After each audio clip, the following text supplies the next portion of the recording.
देश की संसद में आदरणीय गृह मंत्री अमित शाह जी के वक्तव्य से अवगत पुनः कराना चाहती हूं।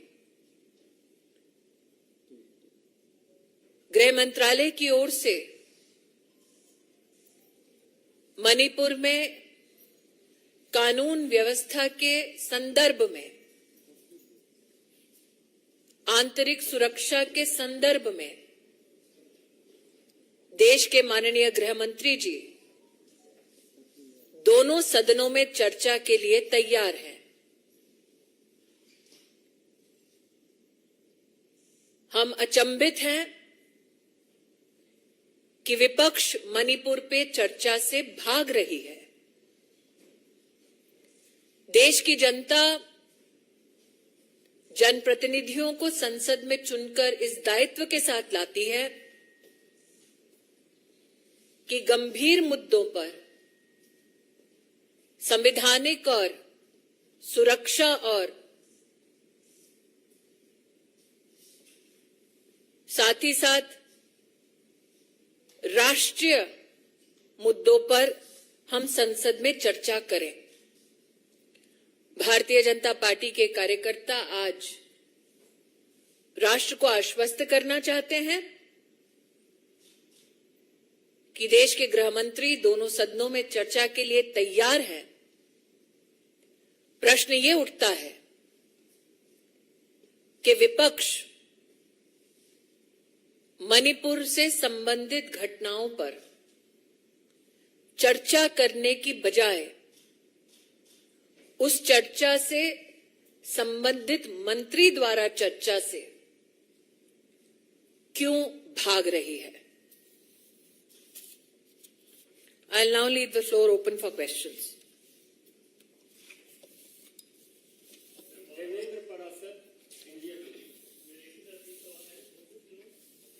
हाँ जी,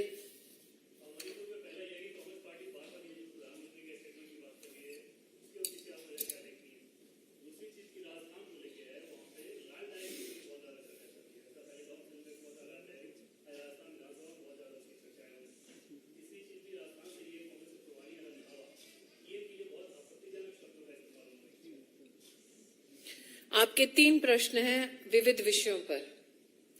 पहला प्रश्न कि कांग्रेस पार्टी क्यों माननीय प्रधानमंत्री जी पर अभद्र टिप्पणी कर रही है। कांग्रेस पार्टी और कांग्रेस पार्टी से संबंधित व्यक्ति ये सोच रखते हैं कि जिस डायनेस्टी के छत्र छाया में वो अपना राजनीतिक जीवन जी रहे हैं, उस एक परिवार को विशेष नरेंद्र मोदी जी का अपमान पसंद आएगा। इसलिए मैं अचंभित नहीं हूं कि कांग्रेस के एक ऐसे नेता ने आपत्तिजनक टिप्पणी सिर्फ प्रधानमंत्री जी पर नहीं, बल्कि उनकी माताजी जिनका स्वर्गवास हो चुका है, उन पर भी इस प्रकार की अमानवीय टिप्पणी की है। पहले भी मीडिया के माध्यम से हम कांग्रेस और कांग्रेस समर्थकों के मुख से नरेंद्र मोदी जी को मौत के घाट उतारने वाले वाक्य सुन चुके हैं। गालियों की श्रृंखला में एक और वाक्य पुनः जोड़ा है कांग्रेस के एक नेता ने। मुझे कोई उम्मीद नहीं है गांधी खानदान से कि वो प्रधानमंत्री जी और उनकी स्वर्गीय मां पर हुई इस अभद्र टिप्पणी पर कोई भी कार्रवाई करेंगे, बल्कि मुझे पूरा विश्वास है कि अभद्र टिप्पणी करने वालों को जरूर गांधी खानदान पुरस्कृत करेगा। आपका दूसरा प्रश्न था लाल डायरी पर। मैं स्तब्ध हूं ये जानते हुए कि एक संवैधानिक पद पर बैठा मुख्यमंत्री एक जनप्रतिनिधि को निर्देश करता है कि सेंट्रल एजेंसी की इन्वेस्टिगेशन में जाकर वो खलल दे और एविडेंस चुराकर भागे। एक, ये केस ऑब्स्ट्रक्शन ऑफ जस्टिस का है। दूसरा, डायरी लाल हो, पीली हो या हरी, अब ये साफ हो चुका है कि उस डायरी में लिप्त हैं कांग्रेस के काले कारनामे। आपका देवेंद्र जी एक और प्रश्न है, लेकिन अगर सारे प्रश्न आप पूछेंगे तो आपके बाकी साथियों के पास प्रश्न पूछने का समय बचेगा नहीं। यतीन्द्र, टीवी 18। जी,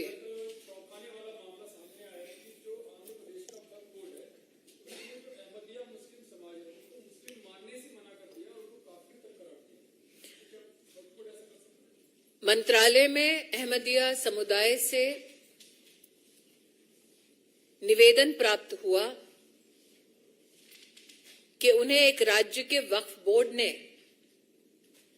काफिर घोषित कर दिया है। मैं अल्पसंख्यक मंत्री के नाते ये स्पष्ट कर देना चाहती हूं, देश का कोई भी कानून वक्फ बोर्ड को यह इजाजत नहीं देता कि वो किसी को अपने धर्म से विहीन करे। इस संबंध में यह भी स्पष्ट करना चाहती हूं, मेरे पास जो जानकारी आई है उसमें यह ज्ञात हुआ है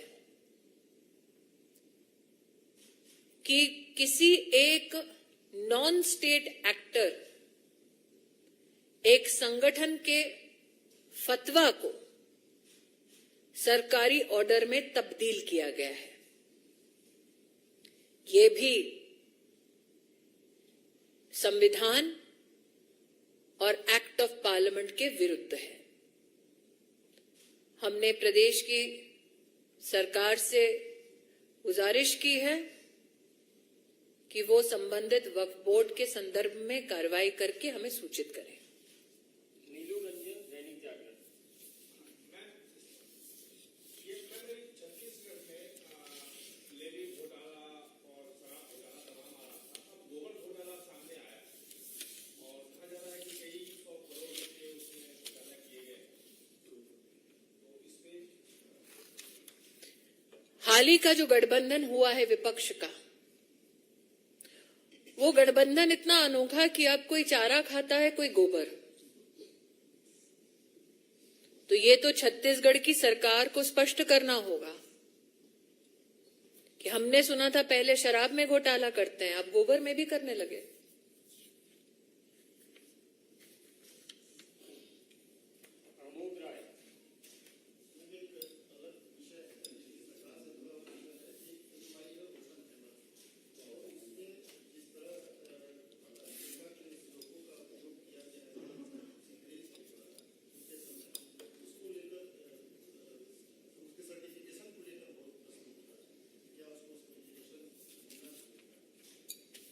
मैं इतना ही कहना चाहूंगी, ना मैंने फिल्म देखी है, ना मुझे ज्ञात है कि सर्टिफिकेशन प्रोसेस में कौन लिप्त है।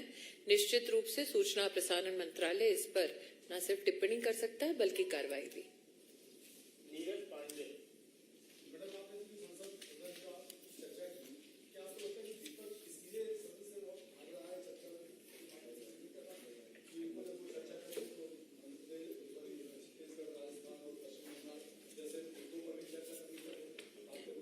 नीरज जी, आपने जो अपनी भूमिका रखी प्रश्न में, क्या विपक्ष इसलिए इस चर्चा से भाग रहा है क्योंकि राजस्थान में, छत्तीसगढ़ में महिलाओं पर जिस प्रकार से आक्रमण हुआ, यातनाएं हुई, प्रताड़न हुआ, बंगाल में महिलाओं को नग्न करके 56 लोगों को मौत के घाट उतारा गया। आज ही मुर्शिदाबाद की एक मैं स्टोरी पढ़ रही थी जहां पर एक महिला को इसलिए किया गया क्योंकि उसने कांग्रेस के किसी कैंडिडेट का समर्थन किया। मेरा इस विषय पे एक निवेदन है हाल ही में मैंने छत्तीसगढ़ से संबंधित एक महिला को नग्न करने का वीडियो देखा और इंफॉर्मेशन टेक्नोलॉजी मंत्रालय को सूचित भी किया।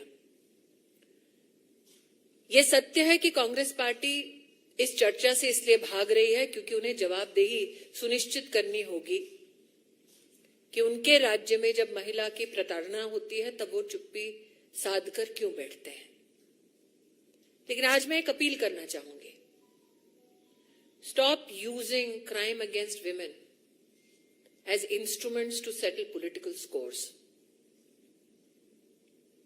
मैंने आईटी मिनिस्ट्री से भी निवेदन किया कि छत्तीसगढ़ की इस महिला के वीडियो के संदर्भ में सोशल मीडिया प्लेटफॉर्म से त्वरित रूप से चर्चा हो, क्योंकि जब महिला का इस प्रकार का वीडियो बार बार वायरल किया जाता है तो उस महिला को आप रीविक्टिमाइज करते हैं।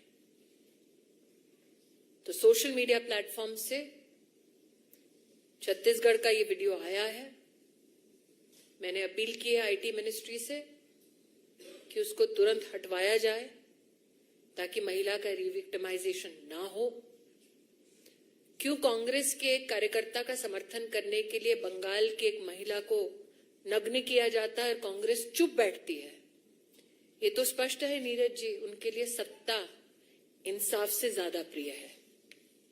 शायद इससे भी कांग्रेस पार्टी भाग रही हो कि मणिपुर में जब इस प्रकार की आंतरिक सुरक्षा की चुनौतियां थी तब उनके पूर्व अध्यक्ष वहां जाकर आग को और क्यों भड़का रहे थे।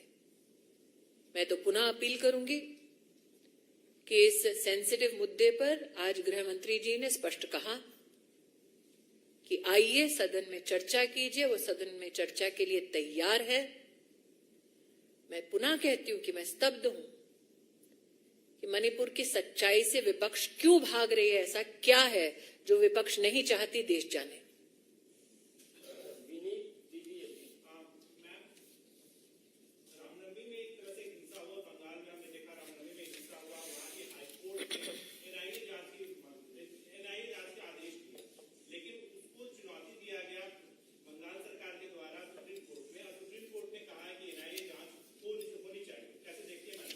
मैं इतना ही कहूंगी कि हाईकोर्ट के ऑर्डर को चुनौती देना यह अपने आप में ममता सरकार का संकेत था कि वो नहीं चाहते कि रामनवमी में जो घटना घटी हिंसक, उस पर जनता को न्याय मिले और विशेषतः हिंदू समाज को न्याय मिले। इसीलिए उनका सुप्रीम कोर्ट में हाई कोर्ट के ऑर्डर को चुनौती देना यह स्पष्ट संकेत है कि ममता जी नहीं चाहती कि ट्रांसपेरेंट जांच हो। मैं आभारी हूं कि सुप्रीम कोर्ट ने रामनवमी से संबंधित हिंसक घटनाओं की जांच एनआईए के पास रहे, इस बात को प्रखरता से कहा। मैं दोबारा कह रही हूं, आज छत्तीसगढ़ की एक घटना वीडियो के माध्यम से पुनः वायरल की जा रही है। प्रधानमंत्री जी ने उस पर भी कोई टिप्पणी नहीं की है। 56 लोगों को मौत के घाट उतारा गया है। विपक्ष उस पर चर्चा नहीं चाहती। मुर्शिदाबाद में एक महिला को नग्न मात्र इसलिए किया गया क्योंकि वो कांग्रेस के कैंडिडेट का समर्थन कर रही थी। पंचायत के चुनाव में कांग्रेस पार्टी इस पर भी चर्चा नहीं चाहती। बिहार में एक महिला के साथ दुष्कर्म किया जाता है, कांग्रेस पार्टी इस पर भी चर्चा नहीं करना चाहती। कांग्रेस पार्टी अपने आप को सिलेक्टिव आउटरीच तक सीमित करना चाहती है। ये राजनीति उनकी पूरा राष्ट्र समझता है, लेकिन विषय मणिपुर का जहां तक है, ये आंतरिक सुरक्षा से संबंधित है, राष्ट्रीय सुरक्षा से संबंधित है। जब देश के गृह मंत्री जो इस मंत्रालय के अंतर्गत उस विषय पर संवैधानिक जिम्मेदारी रखते हैं, स्वयं सामने से कह रहे हैं आइए चर्चा कीजिए, तो मणिपुर की हिंसा का ऐसा वो कौन सा तथ्य है जो कांग्रेस पार्टी छुपाना चाहती है?